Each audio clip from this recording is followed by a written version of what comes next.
you actually have no business getting into a committed relationship, or let's say getting married, without first fixing or knowing what your career path should look like.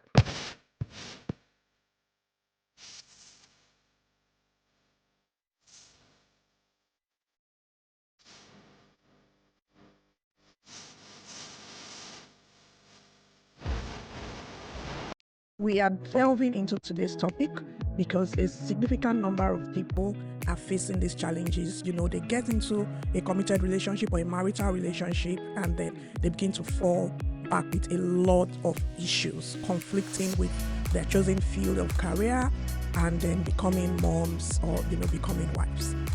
This actually cuts across both male and female, but for today's episode, I'll be focusing on the women. So the topic before us today is managing your career path as a new mom and as a wife. How has it been?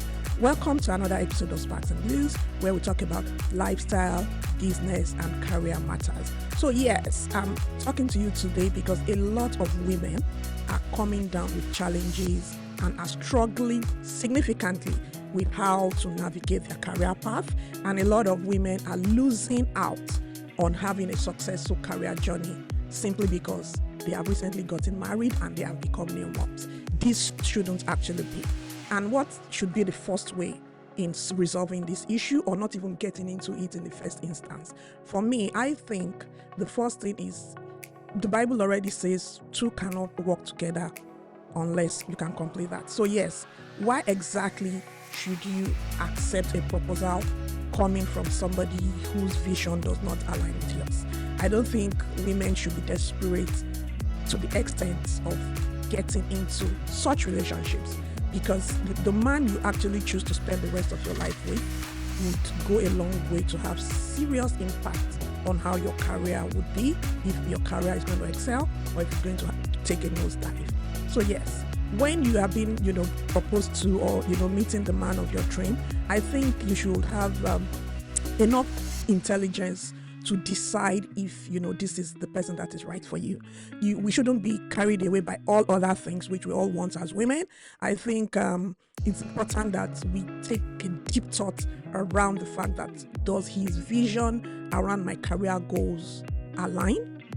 And if you are not sure, in fact, you actually need to be sure. The thing is, if you are not sure, you shouldn't be rounding up such conversations. It means there's something significant that is still there. And I'd also like to talk to us parents, or to our parents, or we parents coming up. It's important that we get our daughters to the point where they have a clear vision about their career, a clear path of where they are going, of what their futuristic goals should look like, before they begin to discuss marriage with interested parties. Because it is wrong for you to put your daughter out there and she's totally unsure of what next to do. And then you probably assuming or thinking that the man she would end up with will be the one to fix her career goals for her. Yes, a few people could be that lucky, but then I don't think that's a good strategy. So it's important that in having such conversations, you are putting on the table before the proposed, the man, that these are the things you want to do, and you check, does this, if you want to be a career woman, you want to be a woman that is going to achieve exploits, that is going to go all the way, that has the vision of attaining the apex levels of her career, you need to put it on the table, because these things involve a lot. You need to let him know that, well, these are my dreams, this is my vision, and this is where I think I want to be in the next 5 years, 10 years, 15 years. And check if he aligns with it.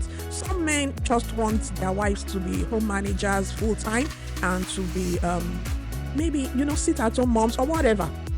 So it's important that you clarify these things. If you have a big vision of becoming a woman in business, a woman in leadership, then you definitely will not go be able to achieve those dreams accepting the proposal from a man that wants you to really be low key, or wants you to just probably be at home.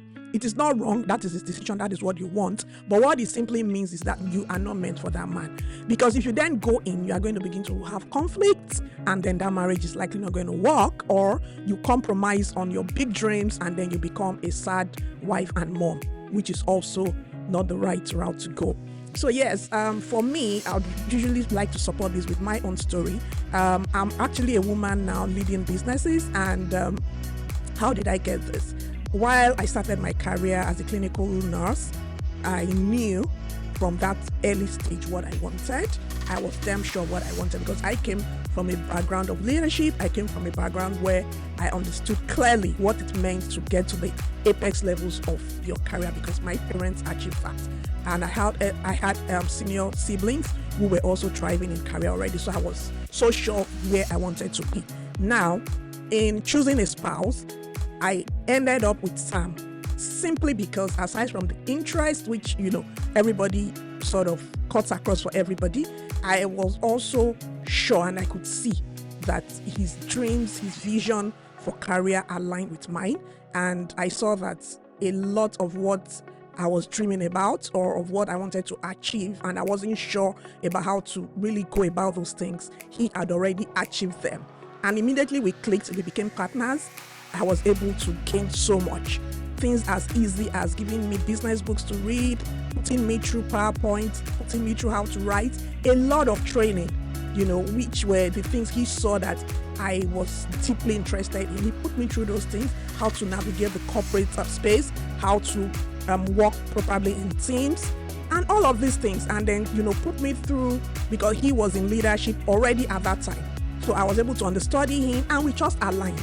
So there was no situation around, we are working late or it's a problem. You are closing late. We never had those issues. Why?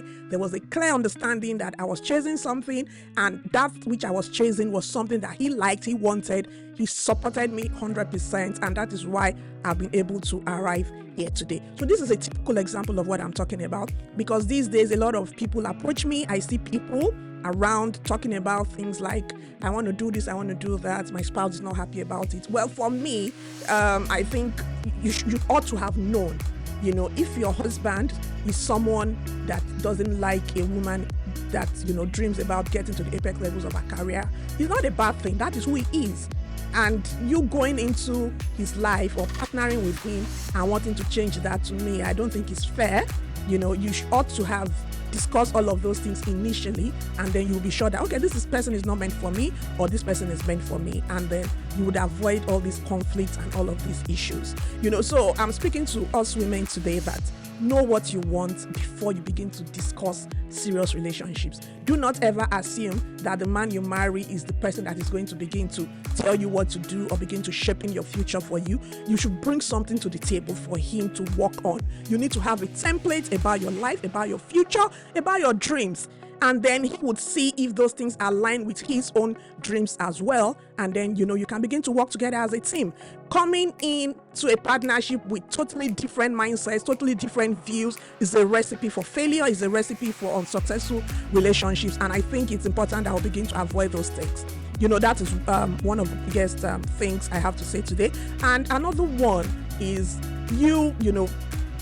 going into a relationship with a man, especially, committed relationship, marriage, and then you just want to do things totally different from what the man wants, which you did not put forward earlier.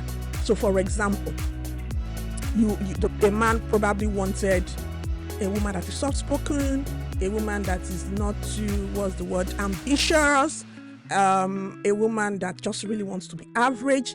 Maybe that's what he wants. And you presented yourself as such, and then later your dreams begin to sort of change for whatever reasons. It's important that you learn how to sell your new vision to your spouse. It's very important because this life is all about selling ideas. So whether you are selling a product out there or even in your marital relationship, if you want to come up with something totally new that is totally different from your partner's views, you need to know how to present it. You need to know how to sell and convince them to buy into the vision. Because if there is a man that you've chosen who wants a low-key wife or a low-key partner, however, you came in as a low-key person, but now, you are beginning to have different views, which is good.